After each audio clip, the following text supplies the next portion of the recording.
Good morning, everyone. Welcome to American Scousers Morning Coffee or Tea with American Scouser. It is Monday. Grumpy is in full effect. You can see by Matush, yes, Grumpy is in full effect. And Matush is with us. What's happening? The Polish Prince in the house. Not much. Back went on a weekend escapade out to Des Moines, Iowa for a wedding, and was actually able to watch the match yesterday at the Supporters Club bar in Des You see our Moines. boy Alex? No, he doesn't go Oh, there, I think. oh. I wonder why. But yeah, it was a great time. It wasn't a great time in about that 10-15 minutes when it was 3-2. But once those last two goals went in, man, that place was buzzing. It was a lot of fun. Yeah, I was gonna say you were quiet on Discord the entire weekend, but yeah, Alan is with us as well. Good morning, gentlemen. Lot to get to this morning too. I mean, normally after a Monday, there was a lot of stuff going on. Yesterday, Ryan hops on board as well, gathering around. Grab your cup of Joe or tea. From actually, I did forget to mention that we are brought to you by Reckless Coffee Roasters. And 'tis the season, right? I know you're looking for a gift for me endlessly, Of Matush. course. And yeah, I kind of knew that. But so coffee is a good way to go for a dude like me. So I'm sure there are other dudes like that, as Ryan would say, in your life that can use coffee as a great Christmas gift, or you don't know what the hell to get. So it's a good go-to. Everybody drinks coffee. Everybody should drink coffee or tea. I guess that's another one. So let's get There's to man. There's a lot of what do we have this morning? Reckless. tea. It's tea. It's tea. What kind of tea? You gonna have like Earl Grey It's or some it's crap? chamomile Oh tea God, that with a does little not. bit of honey. Oh, what? You sick? No, I don't know. For That's some your the reason, only excuse for drinking that kind of tea. That's why I'm asking. you goddamn better be sick, you sick individual. Um, yeah, I don't know. I woke up and I thought to myself, I don't know if I really want coffee, but I need something in this. So I went with some tea, and but Reckless is always there for me. So at Okay. least there's that. Yeah, I mean that should be there should be an excuse for drinking that kind of tea. But yeah, you do you. I don't know. Yeah, I don't get into. I'm old school like black tea would one. Ryan says right off the bat, hold on, man, we're warming up over here. Geesh. Pretty sure this would have stopped one or two of those goals. Shouldn't have been there. I think, yeah, right. I think part of the deal was you do get that, and we did talk about this, and you're not going to get it from anybody. Really, any number two is not going to give you that, because then again, they wouldn't be number two. And they would be number one somewhere. Is that save that keeps the game in balance and keeps everything alive and stuff like that? I mean, like that second goal, for example, I feel that's a goal that Ali not only saves, he gets up, starts a counter, and we get the third, and game Yeah. is over. I mean, and that's what the difference is. Oh yes, yes, yes. John, Mr. Jinx, as we like to call him over here, was actually watching the 49ers, and we were winning 4-1. So that's a rarity. But I hate to say it, he did message and try to take credit for the 49ers run because they had the first really rough first quarter. But then again, he was fouled in the first quarter too, so I can't give him credit for that. Second down, first goal. So, what is your take? You're a goalie. Yeah. What is your take on the first, seconds, thirds, I goals? think Which ones would Ali save, or which ones can Kelly do better? I think Keller could have done much better with the first two. I think most people will agree with that. I think we also have this innate weird feeling that he should be better based on what we saw a couple years ago with the cup runs. It almost feels like he he seems as like this. We were talking about him being a first choice keeper in half of the league, right? 2 years ago, and saying we need to keep him, blah blah blah, just in case. And so I think we're expecting more out of Kelleher, but like you're saying, you're a number two for a reason. And if the club felt strongly enough that he could be a number one, and then they would sell him for number one kind of money. That's maybe why he ended up staying on, was because there really wasn't a good market for him as somewhere where he would be a consistent number one potentially at this time. So yeah, I do think he could have done much better with the first one at least. I think the second one, I don't know. The second one was tough, and the third one, I can't blame him. I think Costas just loses his man and kind of falls asleep, falls into the Trent back post syndrome, and doesn't look over his shoulder.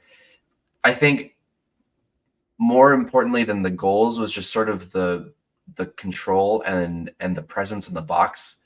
Just doesn't feel like he has a presence as Ali does. I think that's the bigger thing, is that you just don't get that sort of feeling from him standing there as you do when Ali's standing there. But as far Is that more on us, you think? Like we're semi-paranoid, or is it like things that he does in the game that makes you think, man, he does not have it all under control here? I feel like there were moments where he could have come out to be more assertive with the ball in the air, and those are the moments that we'd see Ali go up to get those balls. And I think those are kind of what separates sometimes not necessarily a good keeper from a bad keeper, but a confident keeper from a keeper that's not confident.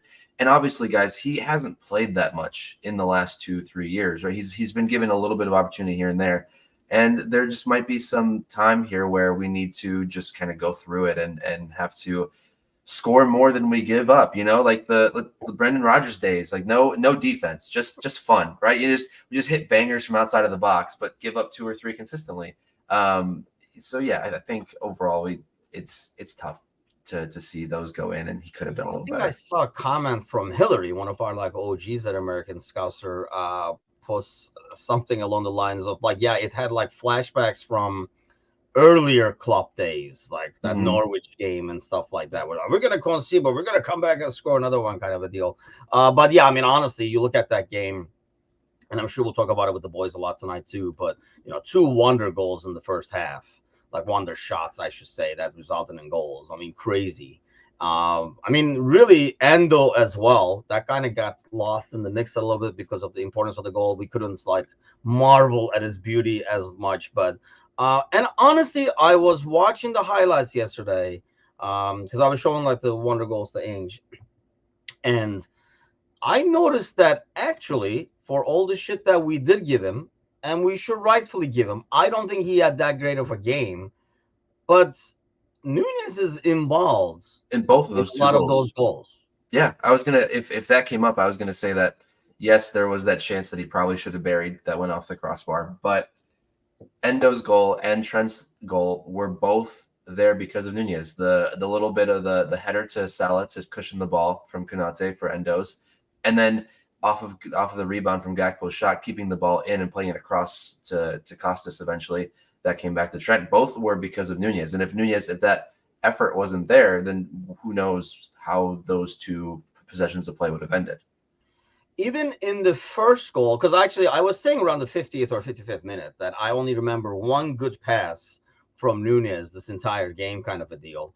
And then he made a second one, of course, the moment they said that. But that first pass is actually the one that sets up the free kick, because that's the first one-touch pass he does to Soboslai, where he gets fouled afterwards and the free kick comes from it. So I was like, watching the replay, I saw that. I'm like, oh, that's where that good pass was, kind of an ordeal. But have to bring up the elephant in the room, says Joey. Boy Grab doesn't do well with both Mac and it's too forward thinking. And this is one thing I was thinking of yesterday.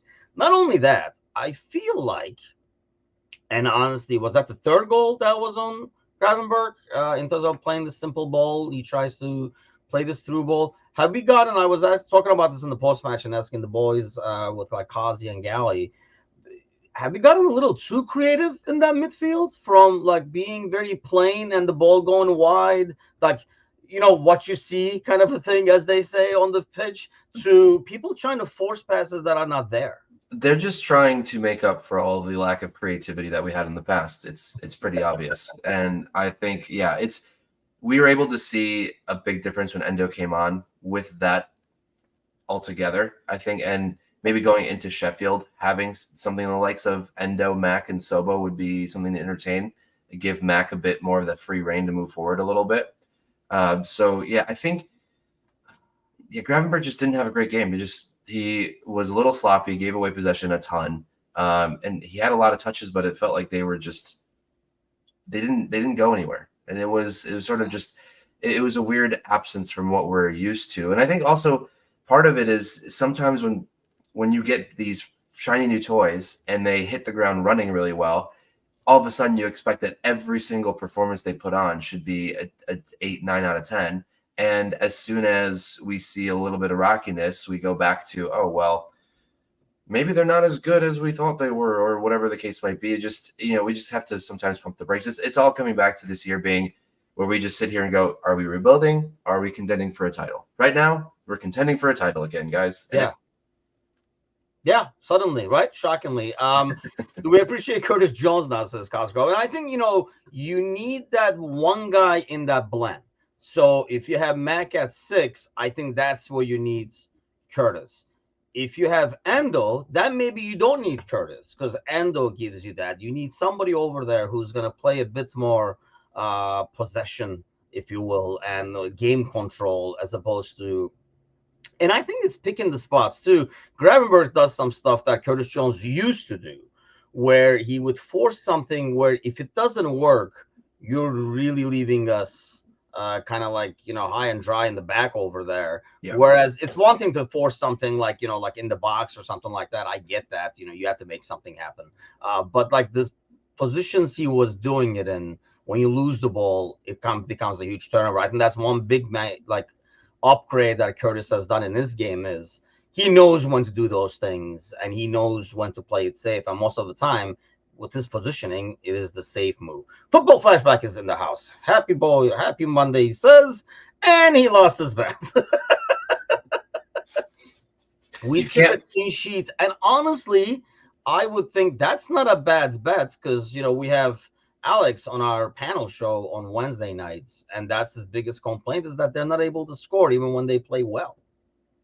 But then they put 3 on us. Why do you think that is? Explain yourself. Oof. Well,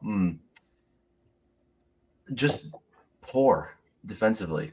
I just think there wasn't a big case of, I guess, concentration. I think we almost were lulled by Trent's goal into a sense of security and kind of felt like maybe this was going to open up the doors and kind of just be an easy flowing game from here on out. And then give up that goal. And then Mac scores probably one of the best goals in the Klopp era, honestly, as far as just technique is concerned. I don't think it reminds me of the Salah goal against Chelsea from the opposite side. Just absolute beauty. And then you see that go in, and the team all of a sudden's like, oh, another worldie. No big deal. We got this. No problem. And then you just switch off again. And then I think there were just some moments overall that the chances were there. I don't think it would have looked as bad if the chances were buried. And I think obviously going back to what we talked about earlier, it could have also looked a little bit better had Kelleher done a little better on both of those shots. Because it's not like Fulham created much more than the few shots on goal that they had, right? They finished when they had their opportunities, and that's all it takes in this sport is that if you just take your moments when you have them, that's all that matters. Football Flashback says, man, you guys are wearing me out with this. I think that game proved why we got to move Trent to midfield because he's that guy.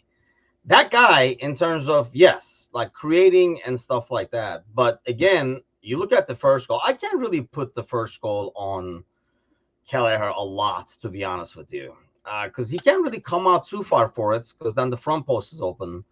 I mean, that has to be on Trent and obviously Matip initially, but then Trent's just not tracking or looking who's in the box. Mac is kind of tracking back if you watch the goal back, but Trent's just, he's there, but, he's not really defending. He just happens to be there because when we lose the ball, he's in the middle in between the 2 center backs, looks like.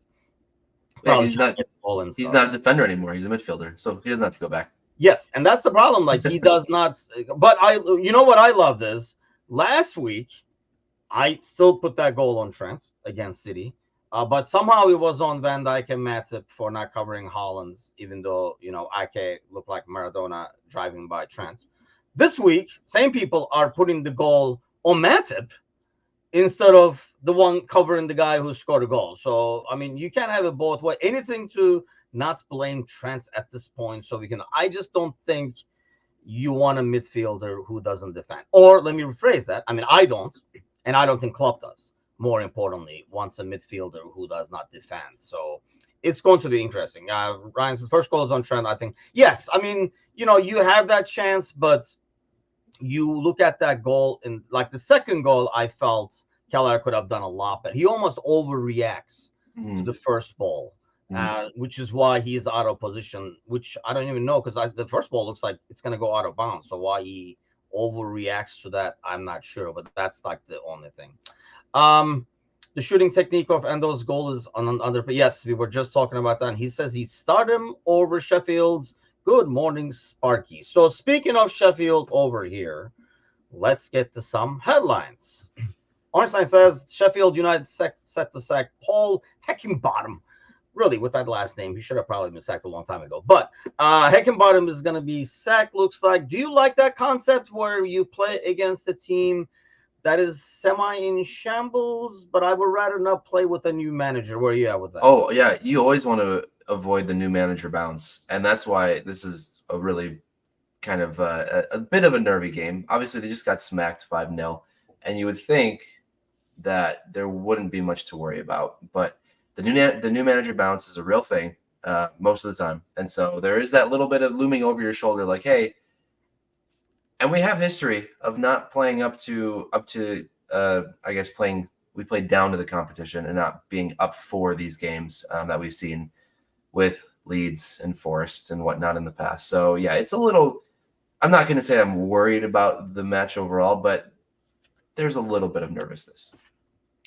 Yeah, I agree. I don't like that the new manager smell thing going against us. I rather see. I disagree with Kazi. Kazi is in the defend Trent at all costs camp over here. When the pass is made by Matip, that's the poor pass. Trent is the last person back. Almost looks like because I think he's in between the two center backs trying to get the ball as like like the creating midfield kind of a deal. So if he has to track back past Mac, that's because he doesn't react initially and sees what the hell is going to happen for a little bit. Then he says, "Oh shit, maybe I should run back and start defending," because suddenly Matip became right back, and I think Matip was just too afraid to challenge and leave space behind. But I think you're going to have that. And if you're going to, that's the thing. It's just a way of balancing it. I think you're going to get this from Trent. As long as you get the other side, I think it's all good. And then you arrange your system to kind of cover those deficiencies. But otherwise, I don't know. Some of the stuff is like indefensible and he has to get so far. Yes, actually, that is crazy because I am doing this thing in the Turkish league where the firings are actually, last I looked, is beating the number of match weeks. Like they have been literally, we were up last. I have to go back. I don't know if anybody got fired last week. But I was telling Edip, and I'm doing like a constant running score of this. Last I looked, we were up like 13-12. There were 13 manager firings within the first 12 match weeks of the Turkish league. So they might have caught up now. We might have been tied. But yeah, no firing so far in the EPL is nuts. But 'tis the season. January is coming up over here. Who else do you think is going to be next? Does this give company another month or two?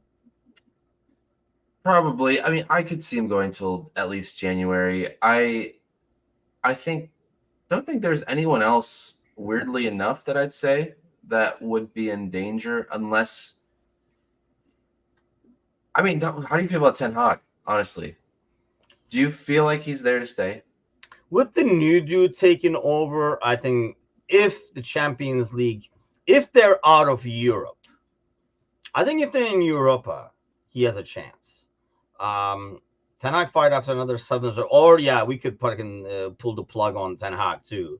But I feel like if they are out of Europe, I mean, I watched that game, and that looked like horrific. That did not look like a top team. It didn't look like two top teams playing. Mm. It looked like a top team playing like somebody fighting for relegation. Like the gameplay itself. I mean, Newcastle probably should have been up like 3 or 4 in the first half, and it just looks like a team that's clueless. Nobody wants to play. I mean, I hate it in the sense that I hate seeing that from players. Like I like Rashford as a player, like one of the few guys that I like that who plays for United. and you see the kind of like the sulking, not running, kind of like defending, but not really, all for show running and stuff like that. And that's pretty disgusting to see from players. I don't care who your manager is. You are ultimately playing for the fans. Well, fuck, you should be. And you're getting paid a lot to do that job. So you should put your shit, give me 80%. I give up on the 100, but it looks like 50 at best is what you're getting over there. But so as he says, Poch gone by January. I don't think so. They're getting win here, win there. I think they know the mess they gave him and what he has to work with. Whereas I don't get the same thing. Like if you bet, would you bet over, like Park or Ten Hag to go first? Oh, Todd Bowley, man. I don't know. I can't predict what he's going to do tomorrow. That's a fun one. I'd probably, between those two, I'd have to go Ten Hag, because I really do think Poch is there for a long-term project. I know I said that about Graham Potter, but I was about to say, hey, man, Bowley ball. I don't know what to tell you. But yeah, I think Pochettino's there. I strongly feel that Pochettino is there for the long term more than I did feel for Graham Potter being there long term. yeah, I mean, the Todd Bowley thing is the only scary part of that. Like, common sense says Ten Hag, looking at the situation and stuff like that. But I mean, Bowley, you never know. Bowley will spend like 300 million, get Neymar as a player manager or some shit. Like, you just put on you and you would not, if you saw that headline, you'd be like, Coleman, Bowley's at it again. Like, you would not be like, wait, what? What is this, the Onion kind of a thing? You would just be like, oh, I'm just Todd Bowley for you. There'll be a new website specifically where it's not the Onion, but it's not the Bowley. Just everything that he does, and it's actually true. Cooper is next, everybody says. I mean, I don't know about Cooper. That was a huge win for Everton this week, and yeah, a huge, a loss that you should not get for Forest, really. But they're not in danger. But in some ways, do you have to wait till you're in danger to do something? Right, because then you might argue that you're too late, right? Yeah. So I think Cooper, given what that team has gone through as far as the ins and the outs, I think that he's done enough to stay, just because who else is going to come in and be able to manage a locker room that is constantly changing? It feels like a very difficult task to give to anyone, unless there's someone there that you can promise that will be there long term. But if they happen to go down to the championship, that kind of manager is not going to want to go down to the championship most likely. So Forest is an interesting one. Forest, I mean, here's the thing. I'm just pulling up Forest's schedule here. They go away to Fulham now on Wednesday. Then they have away Wolves, Tottenham at home, Bournemouth at home, and then it gets a little tricky with Newcastle away, United, which I don't know if United at home is tricky anymore. But they have a relatively easier schedule. I think Cooper does make it and continue. I mean, you look there. I know somebody will try to do this new manager smell and the new manager impact, right? Try to get that bounce late in the season. I think it could be Luton Town, it could be Burnley. Somebody will do it, try to save themselves. But yeah, that was definitely a huge win for Everton. And I did not see that coming. I did not see that as an upset, especially after last weekend. I felt, Forest would win that one at home, but Luton Town should be looking over their shoulder. So let's talk about this real quick. Did you see the City disaster, by the way? I did. Yes, I did. What did you think of that? We're talking about the call at the end, right? That's the disaster. Yeah. Just awful. It doesn't make any sense. And I think the most frustrating thing is that if he would have just blown it dead right there at the foul, like as Haaland's sort of stumbling, right, then fine. But to let it go at least another 3 seconds and see the pass and then call it, I just don't understand. Unless Grealish 100 million% was offside, which he most likely was not, based on everything that we were able to see. I don't think he was offside at all. You can't make that call. Why even begin to entertain an advantage if you're really not going to allow that advantage to go through. And like I was telling you before the show, that's probably one of the best passes Haaland will ever play in his life. So he's really pissed because that could have been on his highlight reel forever, honestly. And that would have been, I think, a really and this is all hypothetical, right? If Grealish goes in 1-on-1 and then slots a pass Vicario, that could have been, I mean, hyperbolically, but that could have been the turning point of City's season. Going instead of having 3 draws in a row, having this and having a big win in the last minute like that. That could be the start of that City run that we always fear. But yeah, I think obviously it benefits us, right? I'm not going to sit here and complain that it doesn't benefit us, but it is unfortunate to see because you don't want it to happen to anyone. Because then there's always going to be the comments of the integrity of reffing and all that. So that's just, it's not fun to always have to talk about reffing after a weekend instead of just the matches. And something so crucial, too. It's not like, oh, he was letting everything go or like all the 50-50 calls went the other team's way or something. I mean, something like that. I mean, Sergi says about time they had a horrific decision, which I agree. They were the only ones, I think, left that did not have a bad decision go their way. But it's just like you see that and it just feels dirty, even like being happy about that in some ways. Even though it's City, it feels as clean as possible. But I mean, like, what are you doing? Like, because he is running. I just watched it this morning because I watched the highlights yesterday. I watched the first half, and the second half, I actually thought that game was going to be over, and City was going to, I thought it looked like it was going to be a game that was going to be 5-2 or something like that at the end at the time. And so I watched the highlights last night to see what the hoopla was all about, and then I just watched it again this morning. Hooper is running like, let's go, like we're advantage, we're going, and then he sees the beautiful pass. He's like, whoa, I didn't think you were going to do that. And then he calls the foul, which is like, what are you doing? I don't understand it. That was my initial thoughts. And you would think that would come out if that's the case, where the linesman said he's off when the pass went. So the advantage is gone. So he plays it. The foul. That's the only explanation that can come out of that, but we will find out. Yes, by the way, Haaland did pull a Nunez. I don't know if you saw at the end of the game where he went apeshit, and then got into with other players. Then of course Pep gets into with other players. Well, there's also, I think what Sergi might be alluding to, the first half he missed that sitter.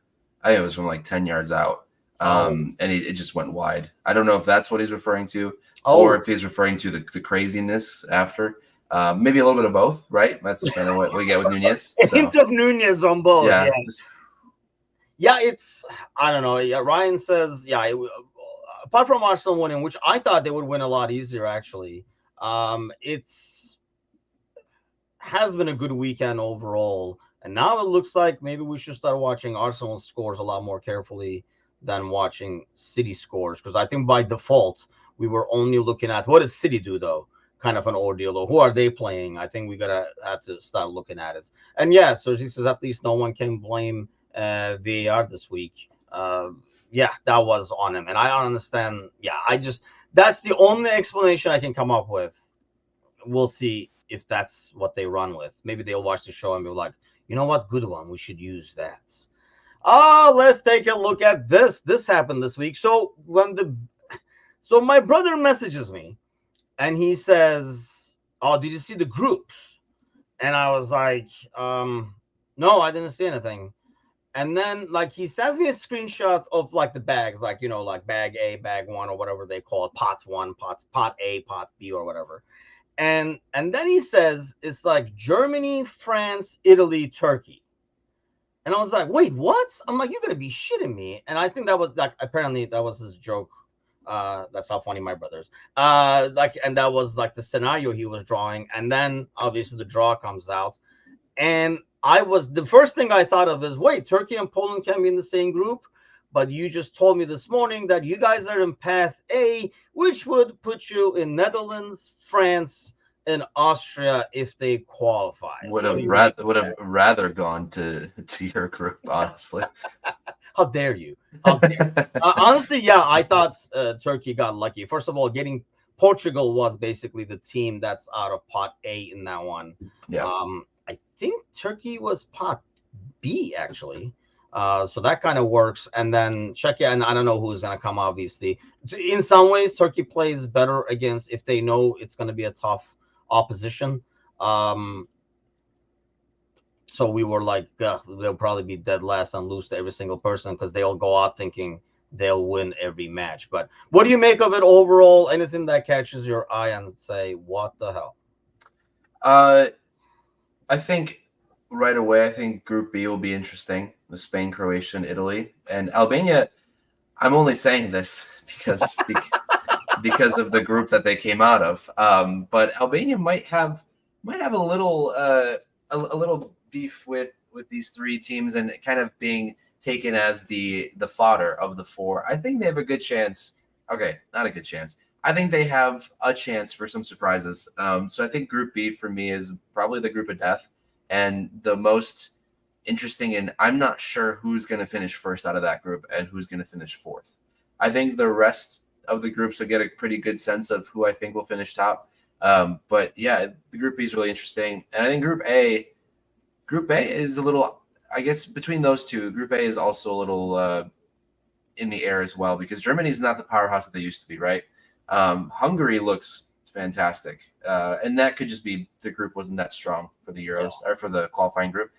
So I guess we'll see how good they actually are. And obviously, we're also a little biased with Soboslai being there. But I think that makes for an interesting – those two groups particularly are pretty interesting. And they'll finish – I think there's many different ways those two groups finish. Yeah, I mean, when I look, I'm like, oh, it should be a really good tournament is what I actually thought. Because, yeah, I think, obviously England, like Sparky says, gets a really good draw over there. A and B are the toughest, says Ryan, and I do agree. With other groups, I mean, like you look at E and F, and I can see anybody coming out of there. Obviously, we don't know the B and C people, but they're going to be somewhere around like Turkey and Czechia's level. So those will be groups where you're like anything can happen. I think that makes the games a bit more interesting. But yeah, actually, so who is the potential path A people? Estonia, Poland, Finland, Wales. Correct. Yeah, that's tricky, and I would think Poland will be the one coming out of that. You would Poland think, or Wales? You would think, yes. Yeah. So Poland plays Estonia, Wales plays Finland. So then the winners of both of those play each other to get to that Group D spot. And I think on paper Poland probably is the favorite, and Wales is probably next. But obviously, this sport is not played on paper because if it was, Poland would be in one of those fucking groups right now, and not on a path to try to get it in, like the last gasp. Oh my God, give me one more chance, please. We can make this right. Turkey's way of doing things. Yeah, Poland is usually there. We're trying that. We're at the door still in the last minute. So I'm just like, did anybody not show up for the reservations? Because you come in like. I feel like for Turkey's group, the path C, you have Georgia, Greece, Kazakhstan, and Luxembourg. So aside from Greece, again, I don't. Maybe Georgia. I am not giving them enough credit, but they really just have, the Georgian Maradona. That's pretty much it. So I don't know. I think it's a pretty light group. If you're going to have any path winner, I think that one's a good one to have because the last one is Israel, Bosnia, Ukraine, and Iceland, which I think between Ukraine or Iceland, you think? Yeah. And then there's some decent talent there. So yeah, so that's Path C. I like Path C. That's why probably my brother was saying Greece, but of course, after the first initial stupid joke, I couldn't take anything he said seriously. And it's been a hectic weekend. We haven't chatted a lot. Found out about your place today, so I'm sure we'll talk a lot today. But yeah, I'll take that. I mean, probably, yeah, Greece sounds like the most likely, right? Mm-hmm. The advantage that Turkey will have, which I don't know why it says Turkey, by the way. I didn't make the chart, but it's supposed to be Turkey. But anyway, is they're pretty much like a home team. I mean, the tournament is in Germany, so they will be a home team. I mean, Turkey played Germany, and it was like a home game in Turkey. So I think it will be that's a huge advantage they will have, whoever they play. But yeah, I don't know. With Turkey, when they go to these tournaments, you never know what tile you're going to get. For once, I feel like we have an actual like football manager. in the past, it feels like it's a guy who's there to just rah the troops, like it's the Independence War or something, and send them out there. Yeah, I mean that's what I always got like the feeling of. You don't see any tweaks mid game or anything like that. It felt like, especially in the last couple of tournaments. But hey, at least hey, when I was a kid, man, this was not even a thing. Like you would not be. We were the San Marino or Luxembourg of Europe for the most part. So consistently qualifying is not something that we're used to. Ryan says I like turkey a lot. I don't know if that's the The food. Thanksgiving in Ryan talking or the turkey as a national team. I don't know, but let's get back to our boys. Obviously, games coming thick and fast. What do you expect to see? I think it was football flashback earlier, making a midfield. Oh, there we go. Endo, Soboslai, Mac. And are we at this point putting Soboslai just because? Because really, if you look at form, he has not done a whole lot where you're like, yeah, Soboslai should be in there. Yeah, I think we talked about it a few weeks ago where Soboslai, it feels as if the way he's playing is because he feels like he can't lose his spot. So maybe the best way to potentially bring some form back would be to leave him out of the starting lineup. But I think with Soboslai it's really interesting because I don't think we're getting enough out of him because there's too much offense. If that makes there's too much going forward, especially on the right side when you have Salah and you have Trent that are going to operate those spaces most of the game. I don't think that leaves a lot of room for Soboslai to comfortably operate in a way that I think he can do really well than that we've seen him do. So maybe it's a matter of, like you said, bringing Trent back into what it actually is a right back and letting Soboslai operate more of that midfield space and some of that going forward. But I do think we're not seeing much out of Sobo because there isn't much for him to give with what he has available as far as the ball and the space with the ball. That's fair, but what do you think changed? Like, what caused the change in his form? Because we were getting a lot more, and you saw a lot of like that play where he gives it to Mo, and then he keeps going, like continuing the run, and like Mo passes to for him to like kind of like cross it back to the into the box and stuff like that. Have not seen that in the last 3-4 games. That's kind of like that passing motion they set up on that wing over there, or it comes from Trent to Mo, and then Soboslai continues to make the run and Mo plays it onto him. So what do you think has changed? Is it just form? I don't know. Yeah, that's a good question. I think we started seeing some of this after the first international break. And I think for me, having him leave and play in that 10 that he's used to playing at Hungary and then coming back, I think maybe that has a little bit to do with that. Would be my only, because I really don't know what the reason would be. Because yeah, obviously, like you're saying, what caused the change in form from the system that he's been playing in earlier in the season versus now? Because there hasn't been much of a change there. So for me, the only thing I can point to is him leaving to go play a different position, potentially a position that he's relied upon. 95% of the team looks at him to do what he's doing. So then when it comes to Liverpool, where he doesn't have to do everything, it's almost as if now he's doing even less because he doesn't have to do more. And maybe that retroactively then makes his form dip a little. Yeah, that kind of makes sense. I mean, his form has definitely dipped, and it could be like the partnerships. Sergi says John Kovacic. Jinx. Damn, he's Mr. Jinx. I think that's what his new nickname will be. But yeah, Endo Jones Mecca for me says Mecca did come out earlier. I don't know if that was tactical or he did look beat. So either way, he has a bit more rest. I mean, is that what we're going to look at now, you think, more than coming up with the ideal lineup, freshness factor? Probably a little bit. I don't know. We've talked about it in years past with Klopp. Does the freshness factor even matter? It's whatever he feels is going to be best fit to go to the next game. And I think with Matt coming out early, that's probably good signs that he is going to be one of the three. I do like Endo, Jones, and Mac. For me, though, I think I think Endo, Sobo, and Mac would be where I'm leaning towards, just based on pattern of decisions by Klopp. I think Grav gets a bit of a rest, and then I think from there we'll kind of see where the rest of the team lines up. So this is an interesting thing, right? Because yeah, I envision that club still putting like Hendo and Fabinho in the starting 11. That Liverpool has to come over and cross them over and put the new names in there. Pep walks in every time he looks at the board. He's like, "Dude, what the fuck, Klopp? Again, Hendo's gone." Fab is gone, bro. Like, but I wonder because we've always criticized Klopp about like the substitutions or lack thereof, and kind of like running the guys into the ground.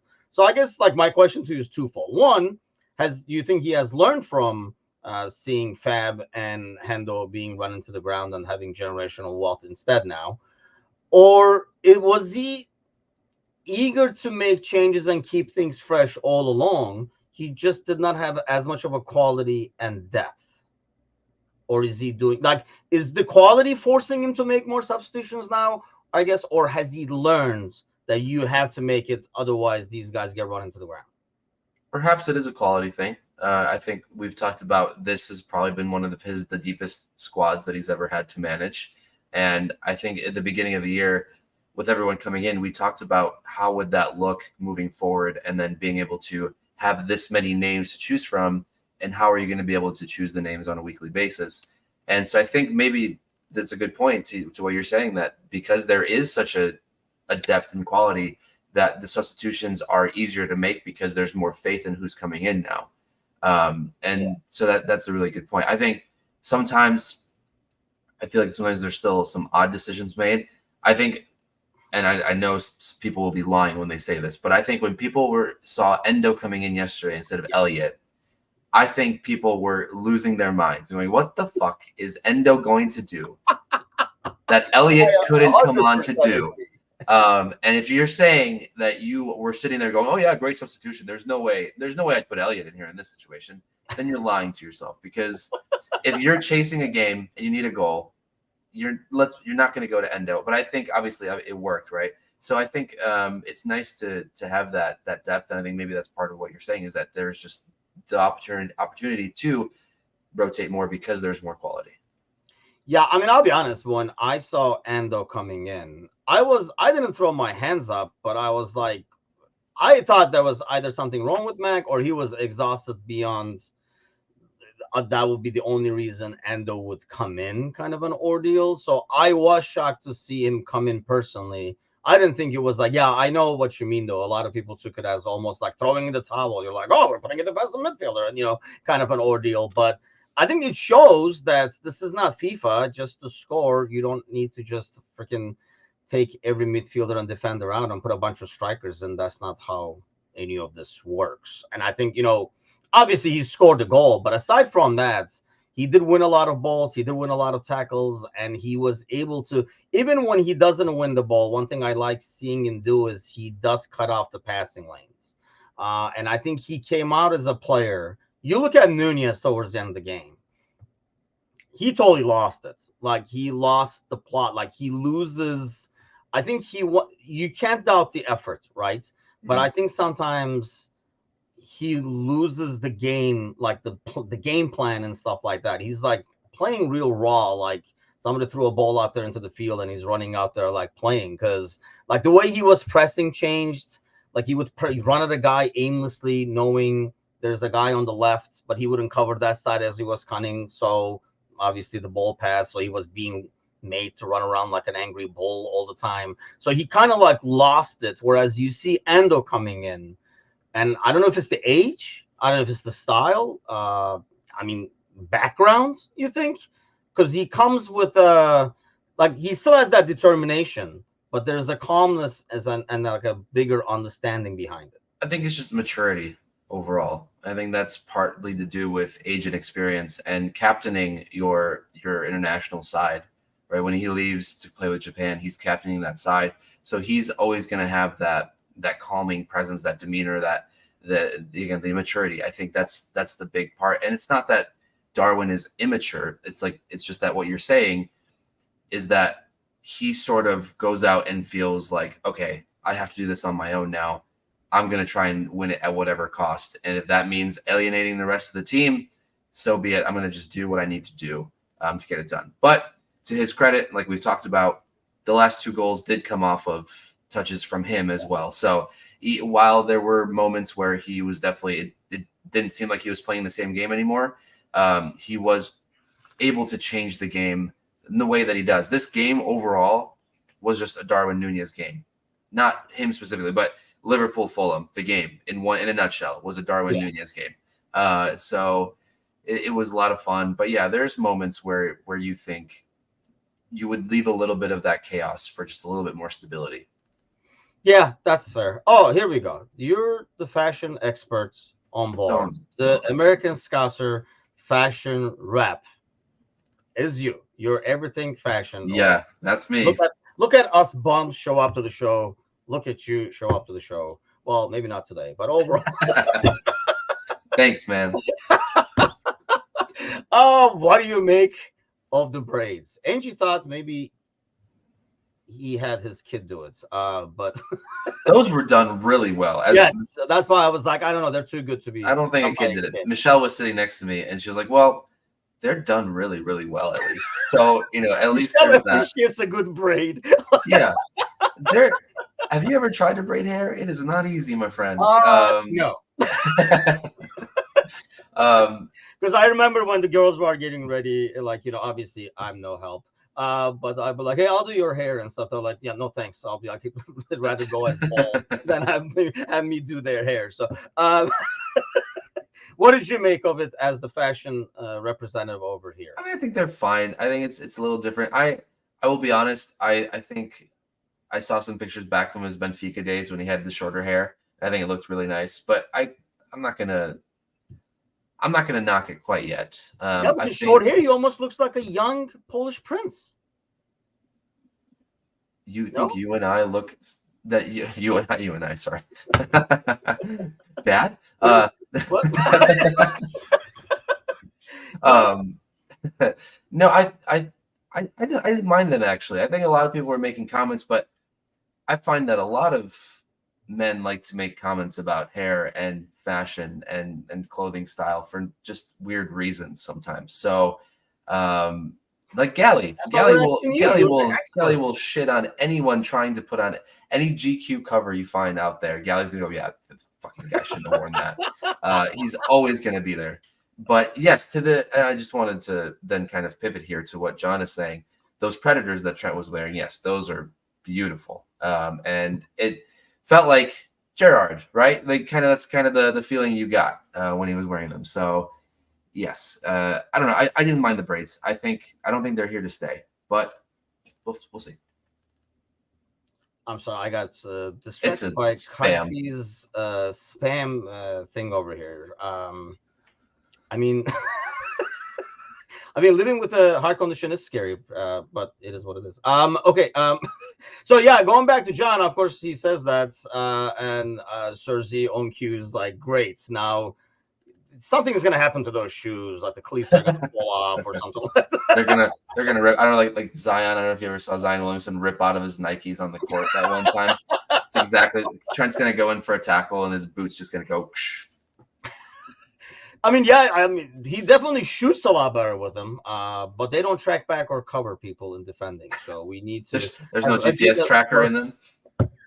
We need Adidas to work on that. Tracking runs, a shoe that tracks runs. It's one of those little shock, not a shock collar, obviously, but a shock shoe. Shock shoe. That sounds like a dish from Middle East. But if you like, it gives. How does shock shoe sound like a dish from Middle East? By the way, how does it sound? Yeah, shock shoe. Because there's a shakshuka that is. Is that Greek? Shakshuka, I thought it was Moroccan. Is it? Here we go. End of the show. We go into food as always. Shakshuka is a North African and Middle Eastern meal of poached eggs in a shimmering tomato sauce with spices. Yeah. So yes, shakshu is close enough. And don't you dare try to tell me otherwise. Is Morocco close enough to Middle East? No, we can but the definition I just read included Middle East and North Africa, which includes Morocco. So, ergo, fine. But yes, a little shock that gives him to be like, hey, you got to be back. You're missing the counter. Get back there. Yes, hold on. I think I might have found one over here. Yes, a globe. Here. I'll share this over here for our fans. Oh, Okay, so that's when an you look expensive over globe. here, that is an expensive globe, by the way. So if you're looking for a Christmas gift, stick with coffee and not the globe. Morocco, somewhere here. I can't You show with can't the see your mouse, mouse. unfortunately, Yeah. yes. So But yeah, yes. yo, you're definitely in Europe. So you're an idiot. You're wrong. Shakshu is a absolutely a Polish turkey dish. Okay, once again, it's Turkish or Turkey. Ryan is doing it on purpose now, I think, trying to get me to say Turkey as well. But yeah, shakshu is a good one actually. We could, yeah, honestly, this could be a thing. We can get some plates that are in the shape of a Here we shoe, go. Here's more to add on. right? Something like that, like served. I don't know. These restaurants have all these gimmicks, like they bring it, to your table and set it on fire instead of cooking it in the back and bringing it up to you, Or they like just they used to do. or the hot pot where they just throw you all the raw ingredients and tell you to do it. Like what? Dude, this is the biggest thing. I'm glad you brought that up because the what is those called? Hot pot? Is that what the places Yeah, are yeah, called? yeah. Yes, like Angie and the girls are in love with it. I personally feel like if I'm gonna go somewhere, the least they can do is cook the shit for me. Otherwise, I would just do it in my kitchen myself. Is it? I mean, what am I paying for over here? For you to chop the stuff up and bring it to The the table? ingredients, damn it, and the experience with your family, Timothy. I guess just cook in the goddamn kitchen. Okay. Yeah, I'm really against those. I mean, same thing. Fondue, even like we do fondue at home. You Uh-huh. can get a fondue kit, and you can still experience the family rolling crap in different crap experience at home. But Uh, then you have to clean it up. That's another it's not advantage. just clean up in the hot pot. They're just like dumping the freaking pot. There's plates and whatnot, right? You get to save a little bit of time, and you have to do all that. That's another So you're advantage. paying a dishwasher, basically. You're saying. If that's what makes you feel better when you go out for hot pot, yes. Yeah, this is like it's funny you brought that up because we talk about this all the time. They were like, "Oh yeah, we should go to the hot pot place," and of course, I'm not involved in these plans because See you they sitting know. there going, "I want to fucking cook my own dinner again." No, I like I'm no. See, they're smart enough for that. I'm automatically disqualified for any plans where I'm going to be sitting on the other side of the table saying like, "This is ridiculous." Back in my day, they made the food for me and they brought it out to me. This I thought world's that was gone the to whole shit. restaurant experience. You go there, you pay, the dude makes it, brings it to you. Now you either make it yourself or they bring it to the table and do it in front of you. I was like, dude, I trust you. Just do it in the back. I don't need the whole show to go with the food. But hey, that's just me. I'm old school, old man thing going over So the here. thing I didn't tell you about our menu is that half of it is made in front of the table. No. Yeah, I will not be a part of this. We should do some kind of a stupid dessert though, where we bring it out and Just honestly, light it out of on that fire. menu, what would you do at the table? Oh, nothing. Yeah, right. Because they're actual food as opposed to like gimmicky three ingredients combined. That's the only way you can do it at the table because you're actually combining three gimmicky ingredients. But let's get on the way out some predictions out of you. Obviously, we'll be here. I mean, hey, we're here tonight for the live podcast as always on Monday, and then Wednesday morning I'll be with the gang, pretty much doing a pre-match. It feels like so. What are your predictions for Wednesday, lineup wise, score wise? um, so Kelleher, obviously, I think we're gonna see Trent. I think we see Trent, Kwanzaa, Van Dyke. Really, no Top of Kanate, huh? this.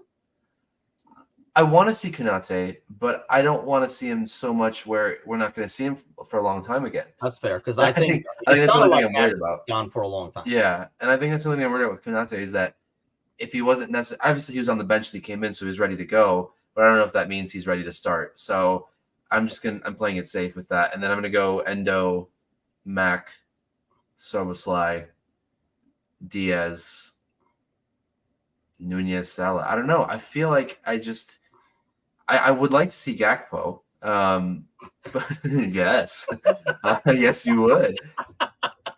Wouldn't you? Yes, I would love to see Gakpo as well. I feel like we will see Gakpo. Yeah. And I wonder if we see Gomez. Because I feel like if Konate is not ready to go 90, I can see you going with um, Gomez Yeah, with Van Dijk as a yeah, center that's back fair pairing. too. Yeah. And then I would love to see Endo as well in there. And then I'm torn on the rest. I do think Kazi was right earlier. I think we will see Jones because I think just because of that bad performance in City, I don't think he went to the bottom of the rotation. I think we will see him as well. But yeah, the front three is interesting, and this is where not having Jota kind of hurts because it would be an obvious rotation without any drop in quality. Well, maybe not to you, but for most of us Jota fans, it would be like a good continuous. But I would like to see Gakpo. And Mo is going to be out there as always. Mo feels like he can, and he did a lot yesterday. I know that was like a hot discussion. You missed a huge internet fist fight on Discord yesterday, so I definitely recommend you go back and read that comedy. I'll have to go back and read it. But yeah, I mean, one of them was like Mo versus Nunez kind of thing. I thought Mo did so much off the ball and creating wise and helping the team wise, even though he did not score and he did miss chances. I thought he contributed to the game a lot. Whereas I initially, overall watching the game, did not get that sense from Nunez. But afterwards, you look at the highlights. Yeah, he was critical in a couple of points, but at the end, you can say, hey, if you were contributing throughout the game, maybe we don't need the freaking last 10 minutes craze either. Yeah, I guess I didn't get that sense from Mo completely. I don't think he was bad, but I don't think he was that great either. I think he was just sort of middle of the road. I don't know if he got the assist to Endo, but that came from Nunez cushioning the ball to him in the first place. So I think overall, Salah was fine. I think that's how I'm going to leave it. I think it's 6 out of 10. I think he was just fine. I don't think he did much more than that. I think Nunez did more to change the game than Mo did, to be honest. If I'm based on what I was seeing yesterday. But that's what I mean. Like, you look at the highlights, that's the sense you get. But I think you watch the full game, and I felt Mo's pass to Nunez. That could have been one of the best assists. Reminds me of like Bobby's move to Mo. While Mo goes and finishes that, and we still remember that pass as like an all-time highlight. I think is it against Newcastle or Bournemouth? I can't remember that. But he does that flip and then passes it in front of Mo. Mo keeps running and scores it.